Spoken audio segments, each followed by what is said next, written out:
ce projet alimentaire de territoire, il s'articule autour de grands objectifs qui seraient en gros la santé à 360 degrés. C'est-à-dire la santé du consommateur, mais de tous les consommateurs, sans distinction de culture ou de niveau économique, etc. La santé du producteur, sa santé physique, mais sa santé économique aussi. Et évidemment, la santé de l'environnement, de l'eau, de l'air, de la terre et des sols. Donc, ce qu'on va développer dans notre projet alimentaire de territoire, il faudra qu'il respecte toutes ces choses-là.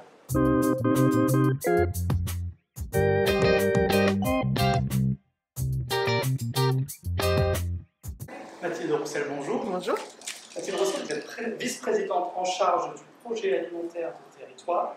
Vous êtes vice-présidente en charge du schéma de cohérence territoriale La Rochelle-Onix et vous êtes conseillère municipale déléguée en charge de la restauration scolaire à La Rochelle. Oui. Jusqu'ici, le CV est bon.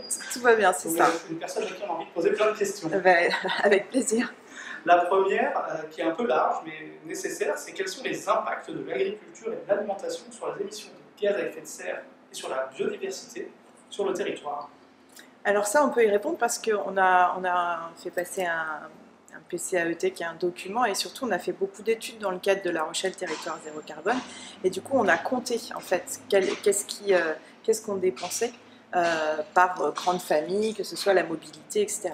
On sait que alors à l'échelle de la communauté d'agglo de La Rochelle, pour l'agriculture, en gros c'est 2% de ce qu'on émet en carbone. L'alimentation c'est 21%. Mais on voit bien que les deux sont liés, et je pense qu'on en reparlera après, mais c'est quelque chose d'extrêmement important. C'est pas des points à traiter séparément. Vous avez parlé de chiffres, j'en ai un pour vous, c'est 2%. S'il est bon, vous allez me dire 2% de l'alimentation qui est consommée sur le territoire est produite sur le territoire. Ce qui n'est pas beaucoup, et comme vous l'avez dit, on sait que quand on veut agir en matière de transition écologique et solidaire, c'est important de produire et de consommer localement. Est-ce que vous avez des objectifs chiffrés dans le cadre du PAT, dont on a parlé, ou de La Rochelle Territoire Zéro Carbone, pour inverser la tendance? Alors, sur ce chiffre, il y a eu... alors, on parle de la communauté d'agglomération de La Rochelle, encore une fois. Sur ce chiffre, il y a aussi... Parce que ce chiffre comme ça, 2%, mais de quelle part de la consommation? Donc on a des études qui ont poussé la chose plus loin. On a notamment un diagnostic de la Chambre d'agriculture qui est très utile et qui détaille un peu par type de culture. Et on voit effectivement que, par exemple, sur les céréales, alors si on était à régime équivalent à ce qu'on est aujourd'hui, régime alimentaire, par rapport à ce qu'on cultive et ce dont on a besoin, ce dont la population sur la communauté d'agglo a besoin. Sur les céréales, par exemple, on voit qu'on en cultive plus que prévu, on est à 130%. Ce chiffre étant biaisé parce qu'en plus on sait qu'une partie des céréales part à l'export, mais toutes choses égales par ailleurs. On voit que sur les légumineuses, par exemple, on en produit 1400 fois plus que 4000 fois plus pourcentage que ce dont on a besoin. Par contre, sur les fruits et sur les légumes, on en a 10% de ce dont on a besoin. Donc on voit bien que en fait, ce chiffre de 2%, il faut l'affiner en fait, il faut l'affiner par ligne. Et on ne peut pas compter un nombre de terres, un nombre de personnes en fait. Donc il faut l'affiner. Il y a un outil en ligne qui peut aider à faire ça. Alors on est toujours dans des gros chiffres et c'est pas d'une précision extraordinaire, mais pour autant ça peut aider. Et cet outil en fait, ça s'appelle Parcelle. Et en fait, il peut nous aider à faire des simulations sur ce qu'on a aujourd'hui, dans quel sens on peut le faire évoluer en termes de production, et ce dont on a besoin, mais également dans quel sens on peut faire évoluer nos besoins en fonction de notre consommation. Et donc, en fonction de ça, on voit que c'est possible de nourrir notre territoire, y compris en bio, etc. Et mais qu'il faudrait pour ça plus végétaliser nos menus. Donc voilà, en fait c'est tout cet ensemble qu'il faut prendre en compte. Après, un objectif chiffré par exemple. Évidemment, on rêve tous du zéro phyto, ça on est d'accord. Mais moi j'ai des responsabilités au schéma de cohérence territoriale, à l'agglomération, à la ville. Moi je peux jouer sur ces leviers-là. tout ce qui est de compétences de ces leviers-là. Mais je ne peux pas jouer sur les leviers qui sont à l'État, à l'Europe, etc. Donc, je ne peux pas m'engager non plus sur des choses que je ne contrôle pas. Ce qui est sûr, c'est que c'est vers ça qu'on tend. Voilà. Mais déjà, les choses ne se font pas en un jour, et puis en plus, voilà. Vous avez dit beaucoup de choses intéressantes, et on va y revenir, notamment. On a dans un coin de la tête tendre vers une alimentation végétale. Plus végétale. Plus végétale. Mais comme on a mis le verbe tendre. Ouais. Peut-être que vous pouvez commencer par leur dire ce que c'est que ce projet alimentaire de territoire, ce PAT. Voilà. Alors, un projet alimentaire de territoire, déjà, ça parle de territoire. Donc, ce projet alimentaire de territoire, à La Rochelle, ça ne va pas être le même que sur d'autres territoires. Et donc, le nôtre, il a plusieurs particularités. Déjà, le territoire qui est pris en compte, c'est justement au départ le territoire du SCOT, c'est-à-dire du schéma de cohérence territoriale. Donc, ce n'est pas que la communauté d'agglomération de La Rochelle, mais c'est aussi celle de l'ONIS Atlantique et ONIS Sud. Et donc, ça va jusqu'à Maran, jusqu'à Surgères.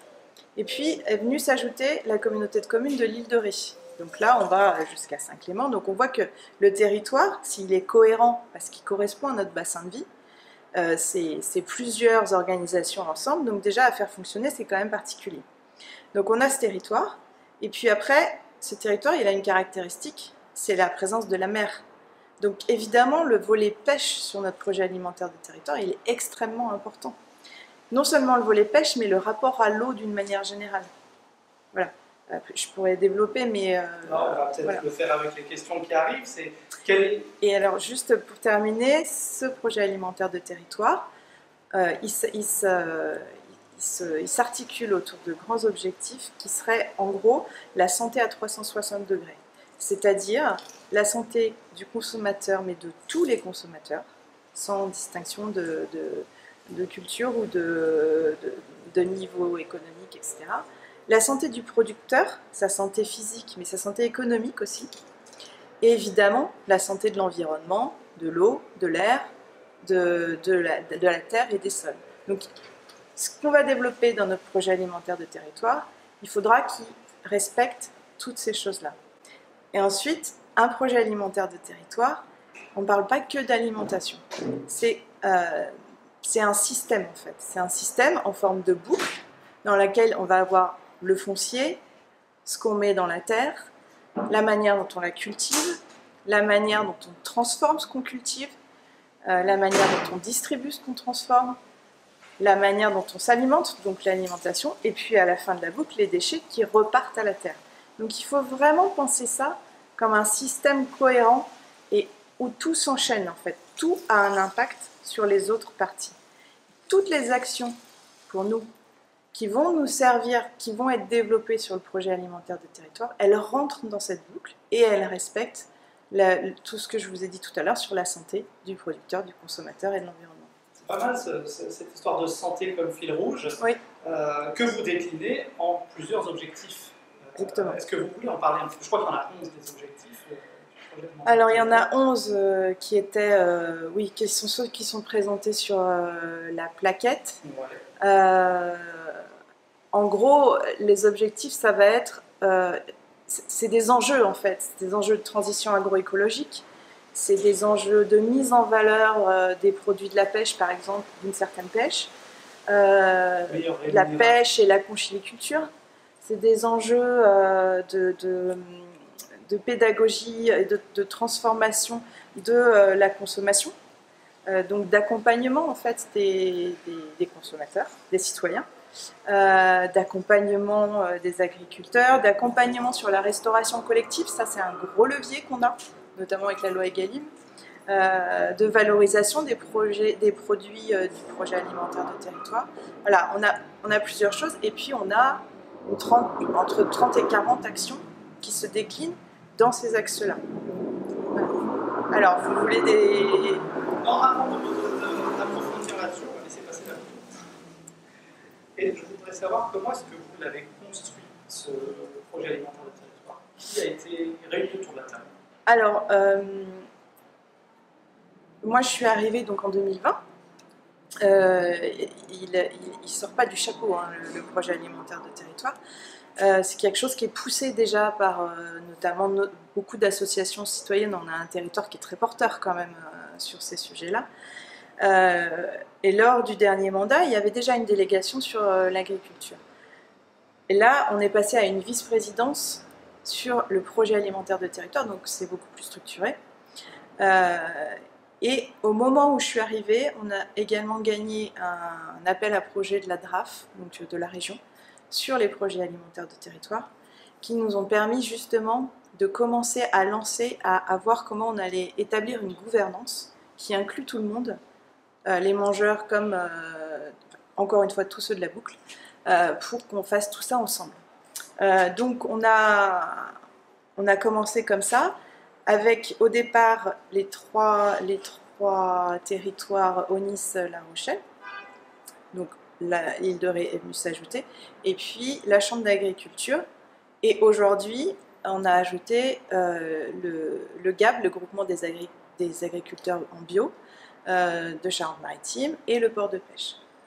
Donc on a commencé à travailler comme ça, et tout de suite en fait on a associé un maximum les mangeurs, les associations locales, toutes celles qui avaient déjà poussé, les distributeurs, les restaurations scolaires, etc. On a fait 3 assises de l'alimentation, qu'on réunit en gros 150 personnes, ce qui est pas mal parce que je vous rappelle qu'on a passé une période de crise sanitaire, donc les premières assises étaient entièrement en visio, les deuxièmes moitié-moitié, et les troisièmes en présentiel.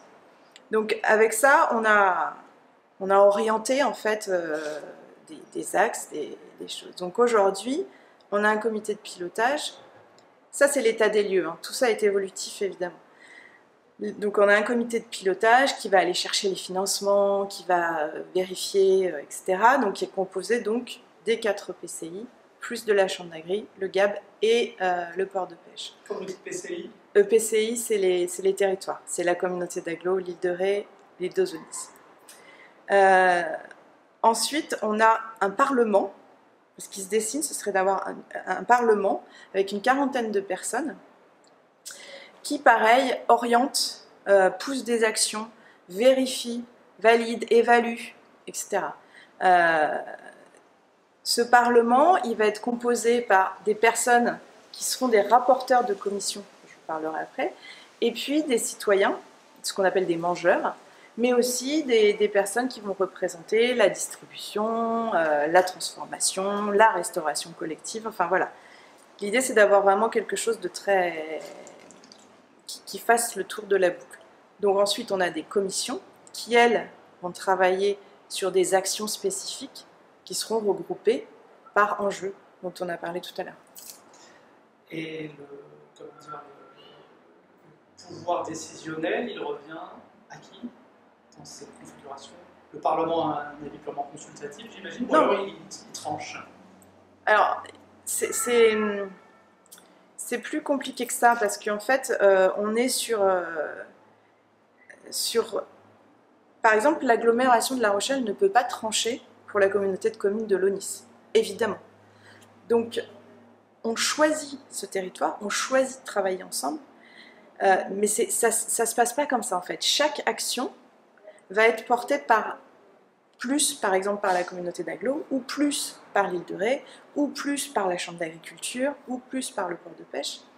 Et là, tout ça va être réorienté. Ce qui est sûr, c'est qu'au sein du comité de pilotage, donc les 7 participants, parce qu'il faut que ce soit restreint pour pouvoir être manœuvrable. Sinon on n'avance pas. Sur ces 7, chacun a une voix délibérative. Après, l'idée, c'est qu'on soit d'accord. Une fois qu'on a posé déjà le principe de ces 360 degrés sur la santé, ça veut dire que toutes les actions qui sont dans le PAT, de toute façon, elles doivent respecter ces grands objectifs. Et après, il faut les décliner. Et après, il faut justement être alimenté par le Parlement, etc. Et les objectifs, ils ont été définis sur des bases scientifiques? Comment est-ce qu'ils ont été travaillés, ces objectifs? Alors, sur chaque action, vous voulez dire, alors, il y avait déjà des choses qui existaient et qui étaient dans les tuyaux, donc qu'on a poursuivi.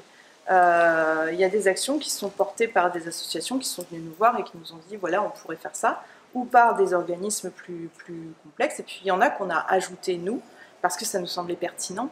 Euh, Par exemple, les jardins de l'eau brossée, il me semble que vous les avez vus. Bon, ça c'est quelque chose qui est à la fois venu nous voir et en même temps qui cochait toutes les cases. On est sur les consommateurs, tous les consommateurs, etc. Donc ça c'est quelque chose qu'on va aider. Ça devient voilà, un lien. Par exemple, on a organisé des formations, alors là, cette fois à l'échelle de tout le territoire du PAT, des formations qu'on propose aux restaurateurs, aux chefs cuistots en fait dans les écoles sur la végétalisation de l'assiette. Donc ça, donc sur les menus végétariens, ce qui n'est pas forcément toujours leur culture. Et c'est une formation qui est très large. C'est pas juste on leur donne des recettes, c'est beaucoup plus large que ça. C'est vraiment on reprend tout sur quel est l'intérêt, pourquoi, comment on remplace les protéines animales. Voilà, qu'est-ce que c'est qu'un produit brut, enfin, voilà. Et en plus, il y a des échanges entre les établissements, donc c'est vraiment hyper intéressant. Et ça, c'est un levier extrêmement puissant, oui. parce qu'on est sur... C'était la prochaine question. Comment est-ce qu'on fait concrètement pour basculer dans une agriculture qui a une empreinte carbone la plus faible possible, une alimentation tendre vers une alimentation végétale, bien sûr, c'est le cas, mais comment est-ce qu'on fait former les gens à rendre les menus appétissants avec du végétal, oui. C'est très concret. Voilà. Je vous pose quand même la question avec d'autres exemples. Comment est-ce qu'on fait concrètement pour que l'agriculture, le modèle agricole du territoire et l'alimentation soit la plus bas carbone possible? Alors là, dans ce cas, il faudrait que je vous passe les 35 peut-être fiches actions. Mais... un exemple, mais peut-être que vous avez deux ou trois autres actions qui oui, ça sont très concrètes. Oui. Alors par exemple, on va... Alors là, c'est sur la ville de La Rochelle, c'est ma casquette La Rochelle, mais en fait, tout ça se tient. On est en train de travailler sur la mise en place d'une légumerie. Aujourd'hui, aujourd'hui, la restauration scolaire de La Rochelle, c'est uniquement des cantines sur place. C'est-à-dire que c'est uniquement des restaurateurs sur place. Donc il n'y a pas de cuisine centrale. C'est fait au jour le jour avec des produits frais, etc. Tous ces restaurants scolaires, donc les 26, sont alimentés par un magasin central, comme une sorte de magasin général. Donc les produits arrivent en brut, tout frais, et ils sont redistribués dans les écoles. L'idée, c'est d'ajouter à ce magasin général une légumerie, et puis d'ouvrir ce service éventuellement à d'autres communes autour, ou à d'autres structures comme les CCAS, les maisons de retraite, des choses comme ça. Et avec cette espèce de massification d'une commande publique, ça peut nous aider, enfin ça nous aide à aller voir la Chambre d'agriculture et les agriculteurs en leur disant voilà, nous on a besoin de tant de carottes, par contre on veut des carottes qui viennent de chez nous, qui soient bio, etc. Donc en fait, c'est vraiment toujours un aller-retour entre les deux. Donc ça c'est un des projets. Il y en a beaucoup. On veut travailler, oui. Travailler sur les coproduits avec le port de pêche, c'est-à-dire ce qu'on appellerait les légumes moches par exemple, mais dans le cas des moules par exemple, ce qui peut être mis de côté pour pas justement le mettre de côté. Qu'est-ce qu'on en fait? Un énorme travail sur le gaspillage alimentaire, sur les marchés populaires notamment, faire de la cuisine, faire en fait vraiment tout ce qui va être autour de cette roue, quoi. Un des enjeux, c'est de changer de modèle agricole. Ouais. Et on voit que là, par exemple, la promesse qu'on a tout à fait vue, d'assurer une commande publique importante, peut inciter des gens à peut-être basculer ou à se lancer dans du maraîchage, en sol vivant, comme la super ferme que vous connaissez bien, j'imagine, le jardin des essais. Quels sont les autres moyens financiers, logistiques, humains que la collectivité met à disposition des agriculteurs pour qu'ils essayent de changer de modèle, qu'ils aient des pratiques qui soient vertueuses, santé, écologie, éthique? Alors, il y a plusieurs moyens. Déjà, il y a le projet alimentaire du territoire, mais pas que. Ce n'est pas le seul outil de politique publique qui travaille sur ce sujet. Et il ne peut pas travailler tout seul. Encore une fois, on en a parlé tout à l'heure, il y a l'RTZC, mais par exemple, il y a tout ce qui est lié à l'eau aussi. Programme ressources, mais pas que. Et puis, il y a la question du foncier. Le foncier, il n'est pas porté par le projet alimentaire de territoire, mais il est porté par un collègue. Donc, on sait qu'il y a 50% des agriculteurs qui vont partir à la retraite dans les 10 ans à venir. Donc déjà, qu'est-ce qu'on fait de ces terres? Comment on fait? Donc là, on a une veille avec un organisme qui s'appelle la SAFER, qui en fait surveille le foncier agricole. Et ensuite, on peut, nous, éventuellement, racheter du foncier, etc. Sauf qu'il n'y en a pas tant que ça qui part, et vous connaissez la problématique foncière dans notre territoire, donc c'est compliqué. Toutefois, c'est un outil qui existe, donc agir sur le foncier. Le projet alimentaire de territoire, autour de la table, on a la Chambre d'agriculture. On travaille avec eux. Eux, ils représentent tous les agriculteurs. On a aussi la chance sur notre territoire, encore une fois, d'avoir beaucoup d'associations qui travaillent avec tout le monde, mais aussi d'avoir des agriculteurs qui ont fait cette transition et qui pour nous sont vraiment extrêmement précieux. Je pense par exemple aux enfourneaux à Saint-Saëns, des choses comme ça, parce que eux, ils parlent aux deux mondes, entre guillemets. Mais en même temps, il ne faut pas dire deux mondes. Mais eux, justement, ils ont opéré cette transformation. Ensuite, on a une aide, on a des aides, des soutiens, alors soit financiers, soit techniques, soit à l'installation. On va essayer de mettre en place, on met en place des espaces tests, c'est-à-dire des endroits où les gens peuvent se tester avant de se lancer complètement. Et puis, il faut surtout continuer à dialoguer, parce qu'il y a quelque chose qui est extrêmement important, c'est que tous les agriculteurs, qu'ils soient tout proches ou très très loin de la transition agroécologique, ils ont tous un point commun, c'est qu'ils sont extrêmement attachés à leur terre et à ce qui pousse. Et ça, je pense qu'il faut le prendre en compte. Et au fait qu'ils sont là pour nourrir. Alors, nourrir la planète, nous on voudrait peut-être qu'on nourrisse déjà, qu'on soit plus résilient. Mais en tout cas, ces deux missions-là, c'est extrêmement important pour eux. Et je pense que personne n'a envie de bousiller ces sols, l'eau, l'air. Voilà, donc je pense qu'il faut vraiment s'appuyer sur des points positifs, même s'il y a énormément de travail à faire. Et après, on a des outils plus contraignants. Mais voilà, déjà... Et vous avez rappelé un petit peu le constat que je n'ai pas posé, j'ai eu tort, parce qu'on est passé directement en solution, mais c'est vrai qu'on a aujourd'hui un modèle agricole qui détériore les sols, détériore la qualité de l'eau, qui la raréfie.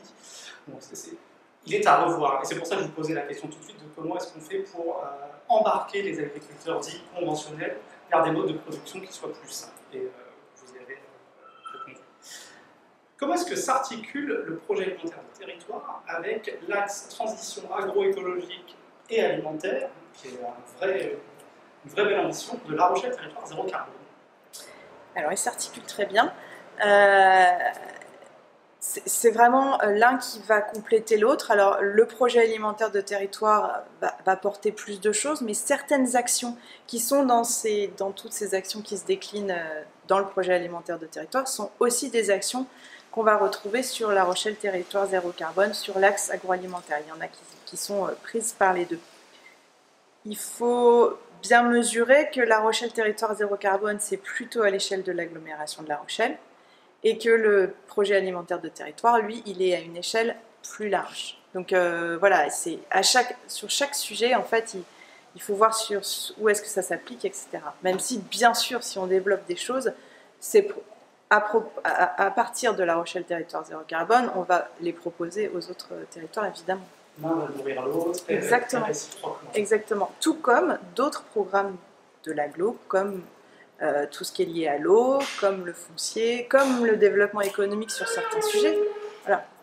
Quels sont les budgets qui sont dédiés, alors vous le saurez certainement pour le PAT, peut-être moins pour l'axe agroécologique et la transition agroécologique de la MRPZC. Quels sont les budgets dédiés? Alors, pour le PAT, on est sur un budget de 4 millions à peu près. On vient de répondre à un appel à projet, donc c'est toi. National. Mais alors, oui, non, régional. National. Ces 4 millions, c'est vraiment sur le projet alimentaire de territoire. Donc encore une fois, c'est le grand territoire. Par contre, ça ne comprend pas le foncier, les ressources humaines, toutes ces choses-là, c'est en off ou en plus, c'est l'agglo qui... Alors, l'agglo pour le foncier de La Rochelle ou les autres pour les autres fonciers. Et puis sur les ressources humaines, il y a des petites parts dans chaque structure. Tout ça, c'est pas dans les 4 millions. Donc c'est quand même un budget conséquent, sachant qu'avant, il n'y en avait pas, qui nous permet d'avancer des actions vraiment intéressantes. Et vous avez déjà... Et encore une fois, pardon, encore une fois, il y a aussi les autres, par exemple la restauration scolaire. Tout à l'heure, je vous parlais de légumerie. La légumerie, c'est la restauration scolaire de La Rochelle. Donc il y a des Donc, choses... c'est pas dans le budget des 4 millions? Non. Donc en fait, il y a la restauration scolaire, c'est dans chaque ville. Donc cette action sur la restauration collective, c'est dans chaque ville. Nous, on propose les formations, là on les propose sur... voilà. Donc à chaque fois, c'est bien plus que ces 4 millions si on met tout ensemble.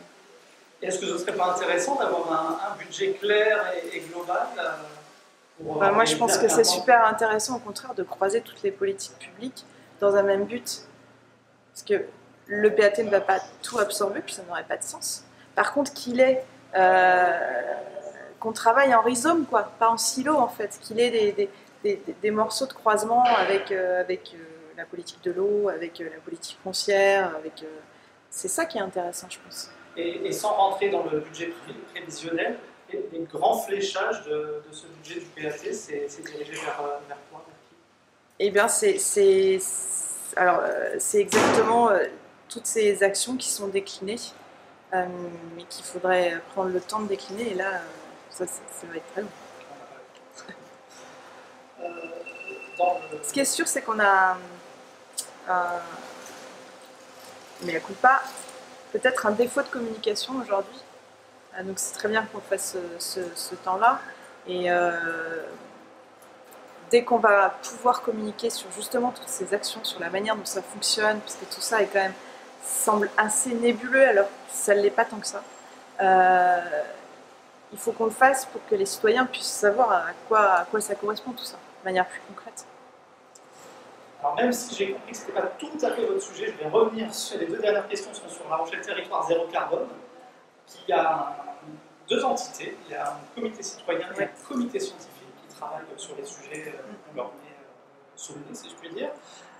Ils ont traité l'axe transition agroécologique tous les deux les mois passés. Est-ce que ce qu'il en est ressorti, aussi bien pour le comité scientifique, qui fait un peu foi d'autorité, et le comité citoyen, qui est quand même le reflet des citoyens sur le territoire, est-ce que ça a changé des choses dans les axes de LRTZC, dans le plan d'action de l'axe transition agroécologique et alimentaire de LRTZC et dans le PAT? Mais alors de toute façon les deux vont ensemble, hein, donc oui, mais non seulement ça fait évoluer des choses, mais encore une fois on avance en marchant. Donc le PAT c'est pas quelque chose qui est fixé, c'est quelque chose qui va évoluer au fur et à mesure. Et heureusement, c'est indispensable. Tout à l'heure, je vous parlais du Parlement dans la gouvernance. Justement, on est en train d'étudier de quelle manière, soit on intègre des personnes du comité citoyen sur ces questions-là, ou comment on met, entre guillemets, des mangeurs sur ces sujets-là, pour justement avoir cette même ouverture. Mais non seulement, bien sûr, ça a été écouté, intégré, etc., mais ça continuera de l'être, en fait, ça ne s'arrête pas, ça ne s'arrête jamais. Est-ce qu'il y a une mesure comme ça qui vous vient, une action qui vous vient en tête, qui était un peu à retravailler, qui a évolué après le passage dans les différents comités? Alors, je me souviens qu'on était beaucoup sur la décarbonation de l'assiette, ce qui est logique puisqu'on est sur l'RTZC. Donc ça, par exemple, cette histoire de formation, ça joue beaucoup. Tout le travail pédagogique qu'on fait quand il y a des gros événements où on installe des stands, par exemple, on a pas mal de petits ateliers sur quel est le bilan carbone de ton assiette, comment tu peux l'améliorer. On fait écrire des petites cartes qu'on reçoit après sur des petits engagements citoyens, enfin voilà. Donc ça, on avait ce stand, on l'avait au petit salon de l'agriculture de La Rochelle, la balade à la ferme, mais on l'avait aussi au Franco, par exemple. L'idée, c'est vraiment de toucher le plus grand nombre. Donc voilà, ce type de choses, exactement ce vers quoi on va, mais je pense qu'il faut continuer ces allers-retours. Comment vous allez organiser et mesurer le suivi d'impact? Je vous pose la question plutôt sur le PAT, puisque c'est votre cœur de compétence. Eh bien, en fait, donc, il y aura chaque commission qui va gérer les actions de l'enjeu sur lequel elle travaille, donc qui sera quand même chargé de ça, et puis le Parlement qui vérifiera justement que tout est bien mis en forme, quels sont les impacts que ça a eu, alors soit des impacts positifs, parfois des négatifs, parfois ça va avoir éclaboussé d'une bonne manière ou d'une moins bonne manière sur des choses qu'on n'avait pas vu venir, donc évidemment l'évaluation elle sera faite. Puis après, sur chaque financement, on vérifie. Enfin, voilà.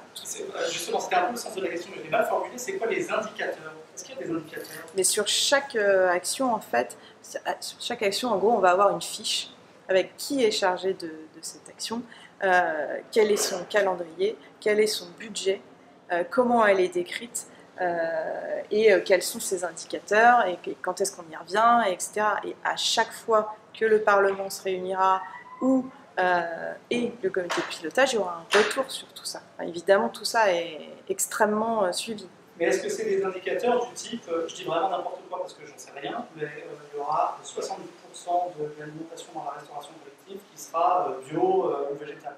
Alors, je dis vraiment n'importe quoi, mais est-ce que c'est des indicateurs chiffrés et précis? Alors, sur certains, par exemple, si on continue sur la restauration scolaire, le nombre de restaurateurs qui auront reçu la formation, ça c'est quelque chose qu'on peut donner. Par contre, dire que les cantines vont toutes être sur tout le territoire du PAT à 70% bio ou je ne sais quoi, ça je peux pas. Ça on ne peut pas puisque ça dépend de chaque commune. Mais sur l'agglo, vous pourrez. Sur l'agglo Rochette. Non, sur la ville de La Rochelle, je pourrais. Mais la restauration scolaire, ça dépend de la ville. L'agglo, c'est encore autre chose. Et sur la ville, ça Donc sur la ville, alors déjà, il faut qu'on suive les recommandations Egalim, et ça, on est en train de travailler dessus. Et puis l'idée, c'est de passer au moins à 30. Mais voilà, mais du coup, ça, c'est pas dans le projet alimentaire de territoire, puisque c'est à la ville. Pour autant, ce qui est mis en place dans le projet alimentaire de territoire, il joue là-dessus. Voilà, par exemple, à la ville de La Rochelle, on a mis en place un menu sans viande amélioré, c'est-à-dire avec un vrai choix complément protéinique pour les enfants qui ne veulent pas manger de viande. Mais c'est pas obligatoire. Mais, voilà.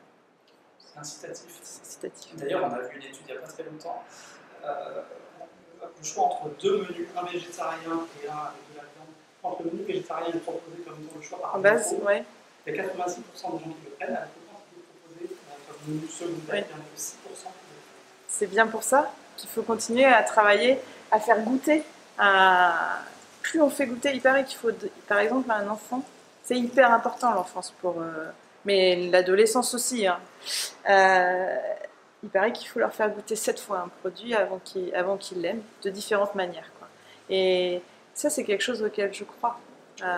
C'est hyper important. Et puis de faire la cuisine, d'en faire un moment convivial. Puis on en a tellement besoin de convivialité, donc voilà. C'est comme la communication, il paraît que c'est l'art de la répétition. Voilà, c'est ça. Alors, la dernière question terrible de cet entretien, est-ce qu'il y a quelque chose qu'on n'a pas abordé et qui vous semblerait important d'aborder ou un message que vous voudriez faire passer? Alors, des choses qu'on n'a pas abordées, il y en a énormément, puis quand on va terminer, je vais me dire, mais j'ai pas dit ça. Je reviens bien. Ce qui est important, c'est déjà de ne pas hésiter à venir nous voir, à nous dire quand on est d'accord, mais aussi pas d'accord, à nous poser des questions, parce qu'encore une fois, j'ai pas pu tout aborder en une demi-heure, c'est vraiment, voilà. Nous, en tant que citoyens, là on s'adresse à des citoyens, le plus gros pouvoir qu'on a, c'est celui qu'on a dans notre assiette, dans les choix qu'on fait. C'est grâce à ça qu'on pourra mieux accompagner les agriculteurs, par exemple, vers une transition agroécologique. Donc, dans la manière dont on consomme, et ça marche aussi pour l'eau, hein, évidemment. Donc voilà, ça c'est les choix qu'on a nous. Et là, je pense que tout le monde en est conscient quand même maintenant, il y a urgence quoi. Donc c'est vraiment extrêmement important. Vérifiez d'où viennent les produits que vous achetez, la traçabilité. cuisinez avec vos familles, avec vos enfants, partagez des repas. Voilà, ça c'est hyper important. La dernière question, c'est La Rochelle territoire zéro carbone fixe un cap à 2040. C'est quoi votre Rochelle, votre territoire rochelais idéal, rêvé en 2040? 2040, donc c'est de pas si longtemps que ça, hein, 15 ans. C'est un territoire plus résilient, mais quelque part, je pense qu'on n'aura pas le choix. D'ici 2040, il sera devenu résilient. Hein, donc, je vois pas comment ça peut être autrement. On voit bien ce qui s'est passé cet été avec les canicules, avec l'eau, avec les problèmes qu'on a eu dans les écoles, mais sur les cultures, sur tout ça. On a eu Xynthia. Enfin, on sait que notre territoire est fragile. Donc, en 2040, soit on en aura vraiment pris conscience, soit on sera obligé d'être sur autre chose. Donc, je préfère voir le côté positif des choses, et du coup, je pense qu'on en aura pris conscience et qu'on aura réussi à avancer. Et nos enfants seront devenus des adultes, et j'espère qu'ils s'impliqueront autant que nous dans ce bien commun qui est ce qu'on mange, ce qu'on boit, tout ça, quoi. À quoi il ressemble ce territoire résilient en 2040 pour vous? C'est des arbres partout, c'est des cantines végétales, c'est... Oui, alors évidemment, plus de végétalisation, plus de ressources énergétiques renouvelables. Je sais que ça, c'est un sujet qui fait débat, mais je ne vois pas comment on peut s'en passer. Moins au contraire, de choses qui sont négatives, de transport, voilà. Mais pour autant, un territoire qui n'inclut pas que la ville-centre de La Rochelle et les personnes qui peuvent se permettre d'acheter un panier d'AMAP, de se déplacer en vélo électrique, etc. Tout le monde n'en est pas là. Moi, je veux pas d'un territoire où on n'aurait pas accompagné tout le monde. Donc, du végétal, avec une alimentation d'une plus grande qualité, voilà, après, on n'est pas chez les bisounours, mais oui, où tout le monde, où les agriculteurs, les producteurs, les paysans pourraient vivre décemment de ce qu'ils proposent, et sans être malades, et que notre eau soit sans problème, qu'on récupère toutes les eaux de pluie. Enfin voilà, il y a tellement de choses à faire, mais ce sera chouette. Merci beaucoup. Ouais.